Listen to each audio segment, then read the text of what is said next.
So guys, ito na yung na-aksidente kong hilahin yung tali sa tenga niya, kaya napilitan ko ng lagyan ng hikaw. So ito na yung resulta. Isang tenga pa lang yung nalalagyan namin. Kasi nung pinasok ko yung pinakamaliit na na hikaw ko na sa tenga niya, pumasok diretso, kaya pinush na namin, nalagyan na ng hikaw. So ito yung hikaw niya ngayon. Maakte talaga. So guys, ayan na, nakabit na yan. Isa sa mga hikaw ko yan. Ayan, napaka-akte. Ayan, kabit na yan guys, may pakaw na. Ayan, medyo namamaga pa yung tenga niya. Ayan, umiilag pa siya.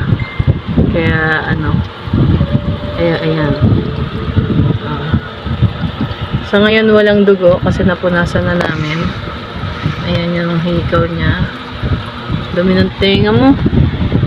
Tuntuan na si Bading. Bading? Pangit ng hikaw mo. Namili pa siya. Wala naman kasing hikaw na matino. Namili pa siya. So yung kabilang tenga hindi pa namin nalalagyan. Pero I think pwede na siyang lagyan sa kabila. Para hindi na sinulit. Kasi ginagamot ko siya kanina kasi nilalagyan ko para hindi ma-infection. Hindi ko na ramdaman na nahila ko na pala kasi saka sobrang kakulitan niya, tinanggal niya yung buhol. Hindi ko tinanggal yung buhol. Dalawa kasi yan. Basketball ako. Tanggal ang buhol. Tamahan niya. Kapikon. So ayan guys, yan ang resulta ng pagbutas ko sa tenga niya. Okay naman for so far. So, wala pa hindi ka lawang. Ito, testing namin. Medyo malaki na kasi yung butas niya. Ayan. Ito yung discro ko na hikaw. Ayan, 22 karat yan. Patingin. Ayan. Oh, Barbie! Sige nga, Barbie!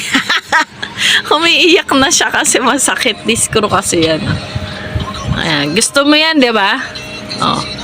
Gusto mo yan, di ba? Pangit ng hikaw mo. Gusto mo yan. Pangit eh. Di naman na Gusto mo yan, di ba? 22 karat yan, guys.